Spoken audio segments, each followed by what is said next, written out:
এত মিথ্যে কথা বলা যায় জানা ছিল না, এমনটাই বলেন নির্যাতিতার পরিবার। অর্থাৎ আর.জি. কর কাণ্ডে নির্যাতিতার পরিবারের ঠিক এই বক্তব্য। আপনারা জানেন যে আজ সুপ্রিম কোর্টে শুনানি ছিল এবং এই সুপ্রিম কোর্টে শুনানির পরে নির্যাতিতার পরিবারের এই প্রতিক্রিয়া। নির্যাতিতার বাবা মা জানাচ্ছেন যে তদন্তকারী অফিসাররা ফোন ধরেন না, সিবিআই যোগাযোগ রাখে না, এমনই অভিযোগ তাদের। সুপ্রিম কোর্ট আমাদের জন্য কিছু করবে না, এটা আমরা ভালোই বুঝে গেছি। কোর্টে দাঁড়িয়ে যে এত মিথ্যা কথা এত সহজে বলা যায়, সেটাই একটা দেখে আশ্চর্য হচ্ছে। মিথ্যার উপরে দাঁড়িয়ে মনিটরিং হচ্ছে, সেটা তো আমাদের আশ্চর্য হয়েছে। সিবিআই বলেছিল আগে থেকে যে চার্জশিট যখন আমরা দেবো তখন আপনাদের সঙ্গে কথা বলেই চার্জশিট দেবো, কিন্তু আমাদের তাও জানানি শিয়ালদা করে চার্জশিট জমা দিয়েছি। 9ই আগস্ট আর.জি. কর হাসপাতালের সেমিনার হল থেকে তরুণী চিকিৎসকের দেহ উদ্ধারের পর কেটে গিয়েছে বেশ কয়েক মাস। এবার ধৈর্যের বাঁধ ভাঙল মৃত তরুণীর বাবা মায়ের। মঙ্গলবার ক্ষোভ উগড়ে দিলেন সিবিআই তদন্ত নিয়ে।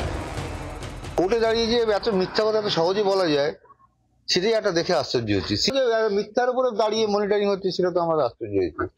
সিবিআই যেমন বলছে যে আমরা সবসময় বাড়ির লোকে মা বাবার সঙ্গে যোগাযোগ করছি, আমরা তো কোনো কিছুই জানি না, তদন্ত কি পরিস্থিতি কি ব্যাপার। এবং বলেছিল সিবিআই বলেছিল আগের থেকে যে চার্জশিট যখন আমরা দেবো তখন আপনাদের সঙ্গে কথা বলেই চার্জশিট দেবো, কিন্তু আমাদের তাও জানানি শিয়ালদা করে চার্জশিট জমা দিয়েছি।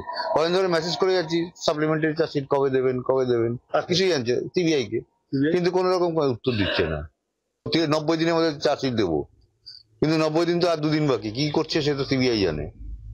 কিছুটা তো এখন হতাশই মনে হচ্ছে যে আজকে যেমন কোর্টে দাঁড়িয়ে কথা সিবিআই উকিল বললো যে আমরা মা বাবার সঙ্গে সবসময় যোগাযোগ রাখছি, আজ পর্যন্ত আমরা কোনো কিছুই জানি। সুপ্রিম কোর্টের পর্যবেক্ষণে তদন্ত আর.জি. কর কাণ্ডের। মঙ্গলবারও সুপ্রিম কোর্টের শুনানি ছিল ওই মামলার। পরবর্তী শুনানি হবে আগামী 17ই মার্চ। এত দেরিতে শুনানি কেন তা নিয়েও প্রশ্ন তুলেছেন তরুণীর বাবা মা। সুপ্রিম কোর্ট আমাদের জন্য কিছু করবে না, এটা আমরা ভালোই বুঝে গেছি। 4 মাস একটা হট করে তো অপেক্ষায় ছিলাম, বসেই ছিলাম, এখন দেখি আবার 4 মাস পিছিয়ে গেল। ওটা নিতেই হবে। যেরকম আইন আমাদের বুড়ো আঙ্গুল দেখালে আমরা আইনকে 1 আঙ্গুল দেখাই, আমরা 4 আঙ্গুল আইনকে দেখাবো।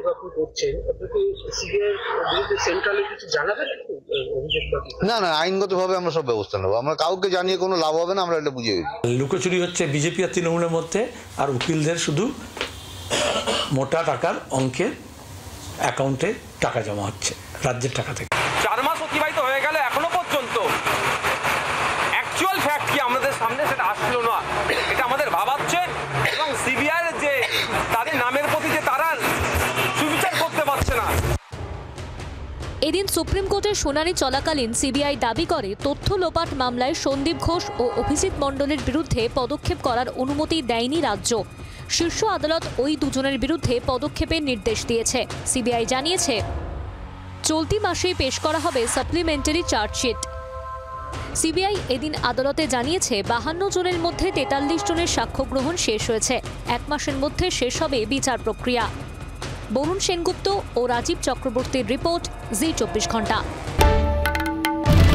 বাংলার আওয়াজ, বাঙালির আবেগ, জি 24 ঘন্টা।